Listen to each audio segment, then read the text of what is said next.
Nous sommes à un tournant politique et démocratique de notre pays. Un processus électoral qui a été lancé, une campagne électorale lancée, qui sera réduite d'une semaine, parce que le 24 mars, nous aurons un premier tour qui peut être sanctionné par une victoire. Aussi, il est possible qu'il y ait un deuxième tour. Et ce deuxième tour, il faut l'organiser. Mais vous avez, comme vous le dites, comme on doit vous le dire, à suivre ce processus. Et moi, je n'ai appris qu'une seule chose, c'est servir la République. Je me suis toujours évertué avec l'imperfection qui caractérise toute œuvre humaine à être à la hauteur de la charge confiée pour le bien commun. Il reste évident que le plus important reste le Sénégal, avec la tenue de l'élection présidentielle prévue le 24 mars prochain. Aussi importante qu'elle soit, c'est juste un moment de notre vie nationale. Le Sénégal ne s'arrêtera pas parce qu'il y a une élection. Il continuera bien après cette élection. Donc, commis de l'État que nous sommes, avec l'aide de Dieu, nous allons préserver l'exception sénégalaise, l'un des derniers chantiers du président de la République, qu'il vient de nous confier. Moi, dans mon programme, mon engagement, c'est de faire disparaître au Sénégal les marchés avec des tabliers, les marchés qui n'ont pas été construits. Il faut construire les marchés et de le construire au plusieurs niveaux. Et plus de marchands ambulants aussi. Plus de marchands ambulants, vous savez qu'actuellement, il n'y a pas beaucoup de marchands ambulants, il y a beaucoup de tabliers. On est en train de faire une confusion entre tabliers et les marchands ambulants. Tablier, oui, mais tablier organisé, c'est possible. De faire des hangars avec des tabliers dedans. Mais avec la promotion, à l'avenir, de leur encadrer pour avoir des boutiques et des magasins, et après des industries, et après plusieurs choses. Parce que c'est comme ça qu'on a commencé. Moi, mon père était tablier à Kaolack. Après, il a construit sa propre magasin. Aujourd'hui, il s'est transféré une partie à Dakar. Et avec l'investissement qu'il nous a laissé, on a fait des centres commerciaux. On a fait des usines qui produisent, qui emploient plusieurs personnes. C'est pour ça que j'ai dit que oui, les candidats, c'est bon de proposer des programmes. Mais il faut voir est-ce que la personne a les compétences de réaliser le programme qu'il a proposé. Le calcul. Donc, je suis venu ici à la CNRI et on a fait une simulation. Un calcul a été fait devant moi. C'est l'occasion de féliciter le directeur général de la CNRI, le professeur Ousmane Thiaré, et l'ensemble de son équipe. Remercier notre partenaire Atos. Féliciter le directeur général de la recherche et l'ensemble de ses collaborateurs. Et se féliciter, bien sûr, du fait que aujourd'hui au Sénégal, dans notre espace, dans notre écosystème de la recherche, nous avons cet outil qui est peut-être, comme l'a dit les techniciens, le troisième peut-être le plus puissant en Afrique. Je pense que ça va changer le visage de la recherche au Sénégal, comme le veut le président de la République Macky Sall.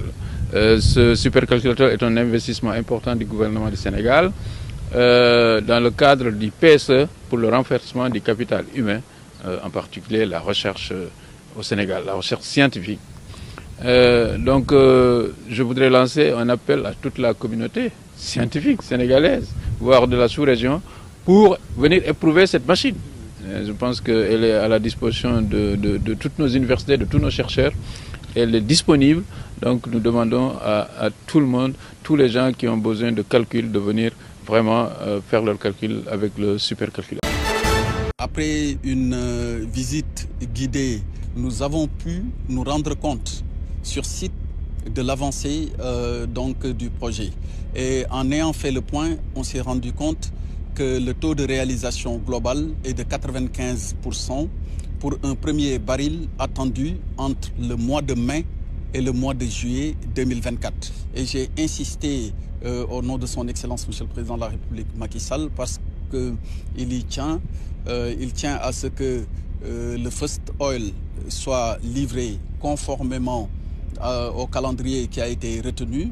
Et les ingénieurs qui sont sur site s'attellent à l'atteinte de cet objectif. Et ils ont tenu des propos très rassurants parce qu'ils ont effectivement expliqué que le chantier se passe, l'exécution du chantier s'effectue normalement. Notre bassin sédimentaire est encore sous-exploré.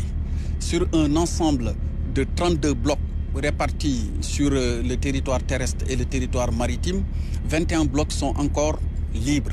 Pour les blocs qui font l'objet d'attribution et pour ceux sur lesquels des découvertes ont été déjà réalisées, il y a beaucoup de choses encore à apprendre et à découvrir au fur et à mesure que l'exploitation se fera. Sur le champ de Sangomar, effectivement, il y a du pétrole et du gaz, mais pour le moment, ce qu'on sait, c'est qu'il y a beaucoup plus de pétrole que du gaz. Quand on sort le pétrole, il faut savoir qu'est-ce qui est sorti, qu'est-ce qui est traité et qu'est-ce qui est commercialisé. Et pour bien assurer la défense des intérêts, ou en tout cas bien préserver les intérêts de l'État du Sénégal, mais aussi de Petrosen, il y a en permanence sur le navire des équipes composées d'ingénieurs à la fois de Petrosen, mais également de la direction des hydrocarbures. Tout le Sénégal est aujourd'hui à l'hôtel de ville pour rendre hommage à cet homme. Parce qu'il faut qu'on le comprenne ainsi. Ce congrès-là a été dédié qu'à un seul homme, son bâtisseur, c'est-à-dire le bâtisseur de la FGTSB, qui est Sidi Ndiaye. Pendant plus d'une trentaine d'années, il était là avec ses hommes et femmes. Aujourd'hui, nous sommes venus ici pour lui rendre cet ultime hommage. Et je pense qu'aujourd'hui, là où il est, il doit reposer en paix parce que ses camarades sont là pour lui dire merci. Jusqu'à sa mort, il se battait pour le droit des travailleurs. Prendre la place de quelqu'un, c'est facile. Mais le remplacer, c'est difficile. En tout cas, j'ai pris la place de Sidia, mais j'espère que mes camarades vont m'aider à accomplir sa mission. Il nous a appris l'unité, il nous a appris la concorde. Et nous allons continuer justement à faire comme il le faisait lui. Pour la première fois, la Linguère de Saint-Louis a un partenariat de ce montant de 15 millions de francs et que la mairie aussi, on passe de 6 millions à 25 millions de francs, cette année. Donc ça montre qu'aujourd'hui la Linguère est en train de se bâtir.